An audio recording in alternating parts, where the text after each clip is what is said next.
শ্রীমদ্ ভগবদ গীতার এই অদ্বিতীয় জ্ঞানকে জানা তোমার জীবনের জন্য অত্যন্ত প্রয়োজনীয়, কারণ এটি তোমার জীবনে এক নতুন দৃষ্টিভঙ্গি এনে দিতে পারে এবং তোমাকে সত্যিকারের সাফল্যের পথে এগিয়ে নিয়ে যেতে সক্ষম। এই চিন্তাগুলো এমন কিছু জীবনের সত্য প্রকাশ করবে যা মন দিয়ে শুনলেও বুঝলে তোমার সমগ্র জীবনই বদলে যেতে পারে। গীতার 110টি অমূল্য চিন্তাধারা, যা প্রথম ভাবনা থেকে শুরু হয়ে 110তম ভাবনায় শেষ হবে। এই প্রতিটি ভাবনা মনোযোগ দিয়ে শুনে, বুঝে এবং জীবনে প্রয়োগ করলে তুমিও তোমার জীবনে মানসিক শান্তি, সুখ, সমৃদ্ধি এবং সাফল্য অর্জন করতে পারবে। তাই এই পবিত্র জ্ঞানযাত্রার শেষ পর্যন্ত সঙ্গে থাকো, প্রতিটি শিক্ষাকে গভীরভাবে বোঝো এবং প্রতিদিন তার চর্চা করো। তাহলে এসো, জয় শ্রী রাধে কৃষ্ণ উচ্চারণ করে আমরা এই পবিত্র যাত্রা শুরু করি। শ্রীমদ্ ভগবদ গীতা প্রথম ভাবনা। এই পৃথিবীতে কেউই সম্পূর্ণ নিখুঁত নয়। প্রত্যেক মানুষের মধ্যেই কিছু না কিছু ত্রুটি ও দুর্বলতা থাকে। তাই মানুষের খারাপ দিক না দেখে তাদের ভালো দিকগুলোকে উপলব্ধি করো এবং সেই আলোয় সম্পর্ক গড়ে তোলো। মানুষ যেমনই হোক না কেন, যদি তুমি তার ভালো দিক দেখো তবে সম্পর্ক হবে মধুর ও স্থায়ী। 2. সৎকর্ম করার জন্য প্রতিটি সময়ই শুভ সময়। কাজকে আগামী দিনের জন্য ফেলে রাখা বা ভালো সময় আসলে করব, এই ধারণা এক প্রকার আত্মপ্রবঞ্চনা, যা আমরা নিজের কাছেই করি। এক রাজনের গল্প আছে। সে ছিল এক সাধারণ মানুষ, কিন্তু জীবনে কিছু বড় করার স্বপ্ন দেখত। তার সামনে ছিল এক কঠিন প্রকল্প, কিন্তু সে সব সময় ভাবত, এখন নয়, কাল থেকে শুরু করব। সে অপেক্ষা করত সুযোগের সময়ের জন্য, কিন্তু সেই সময় আর কখনো আসেনি। একদিন তার এক বন্ধু, যে প্রতিদিন গীতার চিন্তাধারা শুনত, তাকে বুঝিয়ে বলল, সময় কখনো ভালো বা খারাপ হয় না, ভালো কাজের জন্য প্রতিটি মুহূর্তই ভালো। সেদিন থেকেই রাজন রাত জেগে পরিশ্রম করতে লাগলো, নিষ্ঠা আর ধৈর্যে কাজ করলো। শেষে তার পরিশ্রমের ফল পেল আর দেখলো, যখন তুমি তোমার কর্মে সমর্পিত হও তখন সময় নিজেই শুভ হয়ে যায়। তার অধ্যবসায় আর সংকল্প তাকে সাফল্যের শিখরে পৌঁছে দিল, আর তার জীবনে ঘটল এক বড় পরিবর্তন। এই গল্প আমাদের শেখায়, ভালো কাজ করার জন্য প্রতিটি মুহূর্তই উত্তম সময়। 3. প্রত্যেক মানুষের মধ্যেই আছে নিজের স্বপ্ন পূরণের সামর্থ্য, কিন্তু অনেকেই সফল হতে পারে না, কারণ তারা তাৎক্ষণিক সাফল্য চায় অথবা মাঝপথেই হাল ছেড়ে দেয়। সাফল্য পেতে হলে ধৈর্য ধরো এবং তোমার লক্ষ্যপথে নিয়ে যাওয়া প্রতিটি ক্ষুদ্র পদক্ষেপে মনোযোগ রাখো, কারণ ছোট ছোট পদক্ষেপই তোমাকে একদিন তোমার গন্তব্যে পৌঁছে দেবে। 4. ভগবান বলেন, মন খুলে নিঃশ্বাস নাও, নিজের ভিতরে দমিয়ে রেখো না, কিছু বোঝা আমার ওপর ছেড়ে দাও, সবকিছু নিজে একা সমাধান করার চেষ্টা করো না, সঠিক সময় সবকিছু নিজে থেকেই ঠিক হয়ে যাবে। 5. ভগবান শ্রীকৃষ্ণ বলেন, রাগ করা খারাপ, কিন্তু যেখানে প্রয়োজন সেখানে রাগ দেখানো উচিত, নইলে অন্যায়কারী বুঝতেই পারবে না যে সে অন্যায় করছে, আর তখন সে বারবার তোমার সঙ্গে একই ভুল আচরণ করবে। তাই ন্যায়ের স্থানে রাগও যদি ধার্মিক হয় তবে সেটি প্রয়োজনীয়। 6. জীবনের সবচেয়ে বড় ভুল হলো সেই ভুল যেখান থেকে আমরা কিছুই শিখি না। ভুল করা পাপ নয়, কিন্তু ভুল থেকে শিক্ষা না নেওয়াই আসল ব্যর্থতা। 7. জীবনে সফল হতে গেলে অনেক সময় আমাদের যা আছে তাই দিয়েই শুরু করতে হয়। প্রস্তুতি পুরোপুরি না থাকলেও শুরু করা অপেক্ষা করার চেয়ে অনেক ভালো, কারণ শুরু না করলে অগ্রগতি হয় না, আর চেষ্টা করলেই ঈশ্বর পথ দেখান। যেমন একজন ছাত্র যখন তার ক্লাসের প্রস্তুতি নিচ্ছে, তখন শুরুতে তাকে অনেক নতুন বিষয় এবং অজানা চ্যালেঞ্জের মুখোমুখি হতে হয়। সে জানে তার প্রস্তুতি সম্পূর্ণ নয়, তবুও সে শুরু করে এবং নতুন বিষয় শেখার মাধ্যমে নিজের জ্ঞানকে সমৃদ্ধ করে। এই শুরু থেকেই তার সাফল্যের পথ প্রসারিত হতে থাকে। আরেকটি উদাহরণ হলো ব্যবসার জগৎ থেকে। যে ব্যক্তি নতুন ব্যবসা শুরু করছে, সে হয়তো পুরোপুরি প্রস্তুত নয়, কিন্তু অপেক্ষা না করে সে শুরু করে। শুরুতেই নানা বাধা বিপত্তি ও সংকটের সম্মুখীন হয়, কিন্তু তার সাহস ও প্রচেষ্টা শেষমেশ তাকে সফলতার শিখরে পৌঁছে দেয়। সুতরাং শুরু করো, ভাবতে ভাবতে সময় নষ্ট করো না। 8. যখন গ্রীষ্মের তাপ আসে তখন গাছের পাতা শুকিয়ে যায়, তবুও পাখিরা তাদের বাসা ছেড়ে যায় না, কারণ তারা জানে আবার বর্ষা আসবে, আবার গাছে নতুন পাতা গজাবে। নয়, এই পৃথিবীতে কিছু সম্পর্কের কোনো নাম নেই, আর কিছু সম্পর্ক কেবল নামের জন্যই থাকে। 10, যে মানুষের মধ্যে ধৈর্যের শক্তি আছে তার শক্তির কোনো তুলনা নেই, কারণ ধৈর্য মানুষকে বোঝার ও সহ্য করার ক্ষমতা দেয়। এই ধৈর্যই আমাদের লক্ষ্য অর্জনের পথে সাহসী ও দৃঢ় করে তোলে। 11, অতীত সময় হলো জীবনকে বোঝার এক সুন্দর সুযোগ, আর আগত প্রতিটি মুহূর্ত হলো জীবনকে নতুন ভাবে বাঁচার আরেকটি সুযোগ। 12, অহংকার, রাগ এবং উদ্ধত স্বভাব এগুলো মানুষের সবচেয়ে বড় দোষ। এই সব দোষ ত্যাগ করাই আমাদের ভালো মানুষ করে তোলে। অহংকারের পরিবর্তে বিনয়ী ও সহায়ক হওয়া উচিত, রাগের পরিবর্তে ধৈর্য ধারণ করা উচিত, আর উদ্ধততার পরিবর্তে বোঝাপড়া ও সহমর্মিতার পথ বেছে নেওয়া উচিত। 13, যখন তুমি নিজের কর্মের আনন্দ উপভোগ করতে শেখো তখনই তুমি পরিপূর্ণতা লাভ করো, কারণ সেই কর্ম তোমার আত্মাকে তৃপ্ত করে এবং তোমার জীবনকে অর্থবহ করে তোলে। 14, কখনো কখনো সফলতা ও সুখের সময় আমরা আত্মতুষ্ট হয়ে পড়ি, আর আমাদের অহংকার আমাদের ভুল পথে নিয়ে যায়। আমরা ভুলে যাই জীবনের যাত্রা একটানা চলমান এবং খারাপ সময় যে কোনো মুহূর্তে আসতে পারে। সফলতার সময় অতিরিক্ত আত্মবিশ্বাসী হওয়া উচিত নয়, বরং ধৈর্য ও সংবেদনশীলতার সঙ্গে সফলতাকে গ্রহণ করা উচিত। সর্বদা মনে রাখতে হবে সময় যে কোনো মুহূর্তে বদলে যেতে পারে, তাই প্রতিটি পরিস্থিতির জন্য নিজেকে প্রস্তুত রাখতে হবে। 15, যে আচরণ তুমি অন্যের কাছ থেকে নিজের জন্য আশা করো না সেই আচরণ কখনো অন্যের সঙ্গে করো না। 16, কোনো মানুষের মিষ্টি কথার মানে এই নয় যে তুমি তার কাছে বিশেষ, কারণ অনেক সময় কবুতরকে খাওয়ানোর জন্য নয় ধরার জন্য দানা ফেলা হয়, এটা মনে রাখবে। 17, সব রসিকতা শুধু হাসির জন্য হয় না, অনেক সময় রসিকতার আড়ালে চতুরভাবে বলা সত্য লুকিয়ে থাকে। 18, যে মানুষ নিজের মনকে জয় করেছে সে ইতোমধ্যে ঈশ্বরকে লাভ করেছে। এমন মানুষের কাছে সুখ দুঃখ, শীত গ্রীষ্ম, মান অপমান সব এক সমান। 19, নরকের 3টি দ্বার আছে, ক্রোধ, কামনা এবং লালসা। 20, অতিরিক্ত খুশি বা গভীর দুঃখের সময় কোনো সিদ্ধান্ত নেওয়া ঠিক নয়, কারণ এই দুই অবস্থাতেই মানুষ সঠিকভাবে চিন্তা করতে পারে না। 21, কখনো কখনো ভালো ফল পেতে খারাপ পরিস্থিতির মুখোমুখি হতে হয়, এমন সময় ধৈর্যই আমাদের সেরা সঙ্গী, কারণ এটি আমাদের সাহস ও সংগ্রামের শক্তি দেয়। 22, পৃথিবীর প্রতিটি কাজই সহজ হয়ে যায় যখন সেই কাজ করার জন্য অন্তর থেকে আহ্বান আসে। 23, যদি মানুষ বিশ্বাস নিয়ে যা চায় তা করে তবে সে যা চায় তা অর্জন করতে পারে।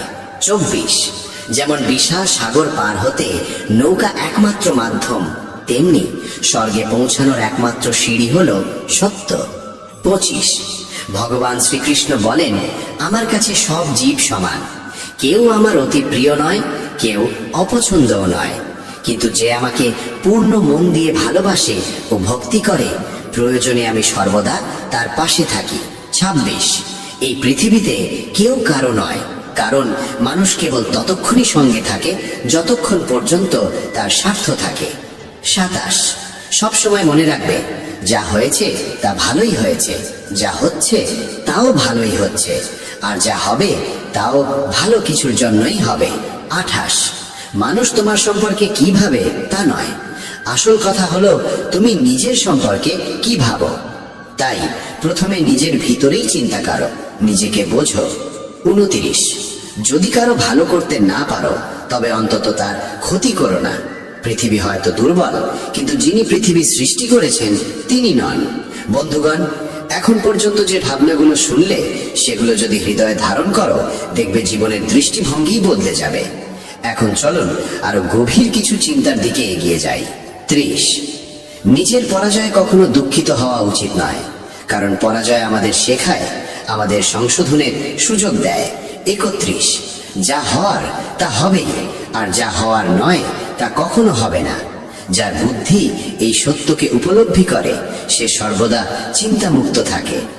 32, যে কোনো বিষয় নিয়ে বারবার ভাবতে থাকলে মানুষ অবচেতন ভাবে তার প্রতি আকৃষ্ট হয়ে পড়ে, আর এই আকর্ষণই সেই বিষয়টি পাওয়ার আকাঙ্ক্ষা আরো বাড়িয়ে দেয়। 33, যে জন্মায় তার জন্ম অবশ্যম্ভাবী, আর যে মরে তার পুনর্জন্ম অনিবার্য। তাই যা সত্য তার জন্য শোক না করে বরং সামনে এগিয়ে যাওয়াই উত্তম।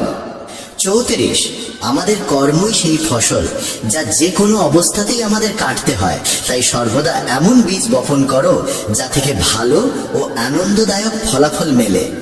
ভালো কর্মই একদিন জীবনের মিষ্টি ফসল হয়ে ফিরে আসে। 35, ভালো কাজ করে যাও, তা কেউ সম্মান করুক বা না করুক, কারণ কোটি কোটি মানুষ ঘুমিয়ে থাকে তবুও সূর্য প্রতিদিন উদয় হয়। তোমার সৎকর্মের আলোকও একদিন আপন শক্তিতে জ্বলবে। 36, রোদ যতই তীব্র হোক সমুদ্রকে কখনো শুকিয়ে দিতে পারে না। তাই কেউ কিছু বলুক বা নিন্দা করুক, নিজের কর্মের প্রতি একাগ্র থেকে নিজেকে শান্ত রাখো। বন্ধু, পরের চিন্তা না করে নিজের কর্তব্যে নিবিষ্ট থাকাই জীবনের প্রকৃত শান্তি। এর আগে যদি এই কথাগুলো থেকে তুমি কিছু শিখে থাকো তাহলে মন্তব্যে জয় শ্রী রাধে কৃষ্ণ লিখে জানিয়ে দিও। চলো এবার এগিয়ে যাই পরের চিন্তার দিকে। 37, যেমন প্রদীপের আলো অন্ধকারে জ্বলে ওঠে তেমনি সত্য নিজের আলোয় উদ্ভাসিত হয়। অর্থাৎ যেমন আলোর শিখা অন্ধকারে দিশা দেখায়, ঠিক তেমনি সত্য আমাদের জীবনের কঠিন মুহূর্তে হৃদয় ও আত্মাকে প্রেরণা দেয়। সত্যই আমাদের পথপ্রদর্শক, যা কঠোর সংগ্রামের মধ্যেও আমাদের এগিয়ে যাওয়ার শক্তি ও সাহস যোগায়। 38, প্রেম পৃথিবীর সবচেয়ে সুন্দর অনুভূতি, যাকে দেখা যায় না, স্পর্শ করা যায় না, শুধু অন্তরের গভীরতা দিয়ে অনুভব করা যায়। প্রেমকে কেবল হৃদয় উপলব্ধি করতে পারে। 39, যখন ঈশ্বর রাতের অন্ধকারেও গাছের ডালে ঘুমিয়ে থাকা পাখিদের পড়তে দেন না, তখন ভাবো তিনি আমাদের কখনো একা বা অসহায় করে ছেড়ে দিতে পারেন? ঈশ্বর সর্বদা তার সন্তানদের রক্ষা করেন। 40, ধর্মের চেয়ে কর্মের গুরুত্ব বেশি, কারণ ধর্ম করে মানুষকে ঈশ্বরের কাছে প্রার্থনা করতে হয়, কিন্তু সৎকর্ম করলে ঈশ্বর নিজেই পুরস্কার দিয়ে দেন। তাই কর্মই প্রকৃত উপাসনা। 41, মানুষের জীবনে এমন এক ঋণ আছে যা শোধ করা অসম্ভব, সেটা হলো পিতামাতার ঋণ। তারা আমাদের বড় করতে আজীবন যে ত্যাগ ও সংগ্রাম করেন তার প্রতিদান কোনোদিনই সম্পূর্ণ দেওয়া যায় না। 42, যা ঘটেছে তা ভালো হয়েছে, যা ঘটছে তাও ভালোই হচ্ছে, আর যা ঘটবে সেটাও ভালোই হবে। এই ভাবনাটাই জীবনের শান্তি। সব পরিস্থিতিকে ঈশ্বরের পরিকল্পনা হিসেবে মেনে নেওয়া উচিত। 43, কর্ম তোমার হাতে, ফল নয়। তাই ফলের চিন্তা না করে কেবল কর্মে মন দাও, নিষ্ঠা আর পরিশ্রম করো। সাফল্য নিজেই তোমার পথ খুঁজে নেবে। 44, যখন একা থাকো তখন নিজের চিন্তাগুলো নিয়ন্ত্রণে রাখো। যখন বন্ধুদের সঙ্গে থাকো তখন জিহ্বা অর্থাৎ কথাকে নিয়ন্ত্রণে রাখো। আর যখন রাগ হয় তখন নিজেকে সংযত রাখো। এই 3 নিয়ম জীবনকে শান্ত ও সঠিক পথে রাখে। 45, শ্রীকৃষ্ণ বলেন, আমার কাছে সব প্রাণী সমান। আমি কাউকে অতিরিক্ত ভালোবাসি না, কাউকে কমও না। তবে যে ব্যক্তি আমার প্রতি পূর্ণ হৃদয়ে ভক্তি করে তার প্রয়োজনে আমি নিজে তার পাশে এসে দাঁড়াই। 46, কেউ যদি তোমার সম্পর্কে খারাপ ভাবনা রাখে তা তার নিজের কর্মফলে লেখা থাকে। তুমি কেন অন্যের মতো খারাপ চিন্তা করে নিজের সময় ও কর্ম নষ্ট করবে? যার মন আর নীতি ভালো, ঈশ্বর তাকে কোনো না কোনো ভাবে সাহায্য করেন। আর যখন তুমি অন্যের মঙ্গল চাও তখন সেই মঙ্গলই ফিরে আসে তোমার জীবনে। 47, নিজের একার শক্তিতে দাঁড়ানোর সাহস রাখো। পৃথিবীতে অনেকেই তোমাকে জ্ঞান দিতে আসবে, কিন্তু প্রয়োজনে তোমার পাশে থাকবে না। তাই নিজেকে দৃঢ় করে গড়ে তোলো। 48, যখন তুমি উপলব্ধি করবে যে তোমার চিন্তাধারা কতটা শক্তিশালী, তখন আর কখনো নেতিবাচক চিন্তা করতে পারবে না, কারণ ভাবনাই বাস্তবতার সূচনা। 49, আমাদের হাতে সর্বদা সময় থাকে, শুধু সেই সময়ের সঠিক ব্যবহার জানা চাই।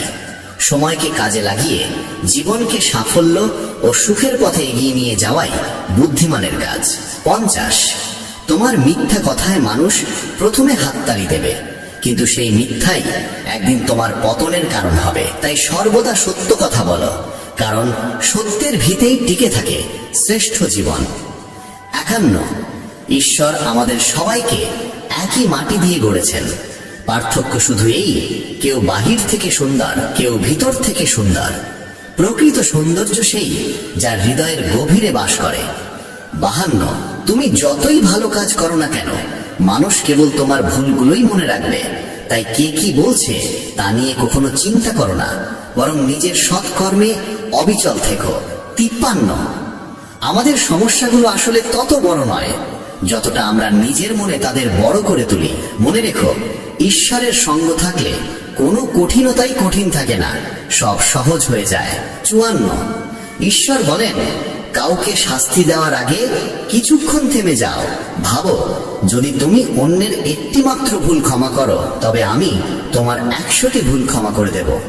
55, জীবনে এমন একজন সঙ্গী থাকা উচিত যে যথেষ্ট ভালো ও সত্যনিষ্ঠ। যখন তুমি ভুল করো, সে যেন তোমাকে তোমার ভুলটা বোঝায়, আর যখন তুমি সঠিক পথে থাকো, তখন সে যেন দৃঢ়ভাবে তোমার পাশে দাঁড়ায়। 56, কখনো ঈশ্বরের প্রতি আশা হারিয়ে ফেলো না, আর দুনিয়ার মানুষের প্রতি কখনো আশা রেখো না। কারণ ভালো কাজ করলে কঠিন সময়ে ঈশ্বর নিজেই সাহায্য করেন, কিন্তু মানুষের কাছ থেকে প্রত্যাশা করা প্রায় বৃথা যায়। 57, ঈশ্বর বলেন, তুমি করো সেই কাজ যা তুমি চাও, কিন্তু ঘটে সবকিছু আমার ইচ্ছায়। তাই করো সেই কাজ যা আমি চাই, তাহলেই ঘটবে সেই ফল যা তুমি চাও। আর মনে রেখো, ঈশ্বর কখনো একটি দরজা বন্ধ করেন না যতক্ষণ না আরেকটি দরজা তোমার জন্য খুলে রাখেন। 58, শ্রীকৃষ্ণ তার ছোট্ট আঙ্গুলে গোবর্ধন পর্বত তুলে ধরেন, আর সেই একই হাতে তিনি বাঁশিও ধরেন। এই দুই কাজের মধ্যে পার্থক্য শুধু এতটুকুই, একটিতে পরাক্রম আর অন্যটিতে প্রেম। যখন পরাক্রম ও প্রেম একসঙ্গে থাকে, তখন সেখানে পরাক্রমের নয়, প্রেমের প্রকাশই শ্রেষ্ঠ হয়। 59, পরিশ্রম ও নিয়মিত অনুশীলনের মাধ্যমে পৃথিবীর প্রায় সবকিছুই নিয়ন্ত্রণে আনা যায়। অধ্যবসায়ই প্রতিটি সীমাকে ভেঙে এগিয়ে যাওয়ার শক্তি দেয়। 60, মানুষ যদি নিজের ভুল থেকে শিক্ষা নিতে পারে, তাহলে সেই ভুলগুলোই তার জীবনের সিঁড়ি হয়ে ওঠে। কিন্তু যদি সে শিক্ষা না নেয়, তাহলে সেই একই ভুলগুলো একসময় তার জীবনের সাগরের মতো অতিক্রম অযোগ্য হয়ে দাঁড়ায়। 61, ঈশ্বর বলেন, কোনো মানুষের প্রতি অতিরিক্ত আসক্তি ক্ষতিকারক, কারণ আসক্তি জন্ম দেয় প্রত্যাশার, আর প্রত্যাশাই জন্ম দেয় দুঃখের। 62, খুঁজে নাও তাদের যারা সত্যি তোমার যত্ন নেয়, কারণ এই পৃথিবীতে যারা তোমাকে ব্যবহার করবে, তারা নিজেরাই তোমাকে খুঁজে নেবে। 63, জীবনের আনন্দ অতীত কিংবা ভবিষ্যতে নয়, বরং বর্তমান মুহূর্তে বেঁচে থাকার মধ্যেই লুকিয়ে আছে। আজ তুমি যা করছো তাই তোমার আগামী দিনের ফল নির্ধারণ করবে। তাই শুধু ভালো কাজ করো, সৎ পথে থেকো। 64, যদি উপরের শক্তি তোমার কাছ থেকে কিছু কেড়ে নেয়, তবে ভাবো না যে তিনি তোমাকে শাস্তি দিয়েছেন। হতে পারে তোমার হাত খালি করেছেন যেন তাতে আরো সুন্দর কিছু তুলে দিতে পারেন। 65, একদিন এক ধনী সাহুকার সকালে নিজের বাড়ি থেকে বেরোলো। দরজা পেরোতেই একটি বিড়াল তার পথ কেটে গেল। সঙ্গে সঙ্গে সে এটাকে অশুভ ভেবে ফিরে গেল বাড়িতে এবং অপেক্ষা করতে লাগলো কেউ যেন আগে সেই পথে যায়। অনেকক্ষণ পর আরেকজন মানুষ সেই পথে যাওয়ার পরেই সে পুনরায় রওনা দিল রাজাকে উপহার দিতে, কিন্তু ততক্ষণে অনেক দেরি হয়ে গিয়েছিল। রাজা রাগে খেটে পড়লেন, কারণ সাহুকার নির্ধারিত সময়ে রাজপ্রাসাদে পৌঁছাতে পারেনি। ফলে রাজা তার ব্যবসা বন্ধ করার আদেশ দিলেন। এতে সাহুকার ভীষণ হতাশ ও ক্রুদ্ধ হয়ে বাড়ি ফিরে স্ত্রীর সঙ্গে ঝগড়া করলো, আর স্ত্রী রাগ করে সন্তানদের নিয়ে বাবার বাড়ি চলে গেল। তার জীবনে নেমে এলো গভীর অন্ধকার, আর সে মনে করতে লাগলো এই সমস্ত বিপদের কারণ সেই বিড়াল যে তার পথ কেটেছিল। অন্যদিকে আরেকজন সাহুকারও সেই দিন রাজাকে সাক্ষাৎ করার জন্য ঠিক সময় রওনা দিয়েছিল। তার পথেও এক বিড়াল কেটে গেল। সে এক মুহূর্তের জন্য থেমে গেলেও ভয় না পেয়ে এগিয়ে গেল এবং যথাসময়ে রাজপ্রাসাদে পৌঁছালো। রাজা তার উপহার পেয়ে খুবই আনন্দিত হলেন এবং তার ব্যবসা বৃদ্ধির অনুমতি দিলেন। সঙ্গে পুরস্কার হিসেবে অনেক সোনার মুদ্রা ও গয়না দিলেন। শাহুকার বাড়ি ফিরে স্ত্রীকে সেই গয়না উপহার দিল। সন্তানদের জন্য নতুন পোশাক ও খেলনা কিনে আনলো। তার বাড়ি হাসি আনন্দে ভরে উঠল। দুই শাহুকারের ঘটনাই ছিল প্রায় একই রকম, কিন্তু পার্থক্য ছিল তাদের চিন্তায় ও সিদ্ধান্তে। জীবনও ঠিক তেমনই, সমস্যা সবার কাছেই আসে, কিন্তু আমরা তাকে কিভাবে দেখি সেটাই আমাদের ভাগ্য গড়ে দেয়।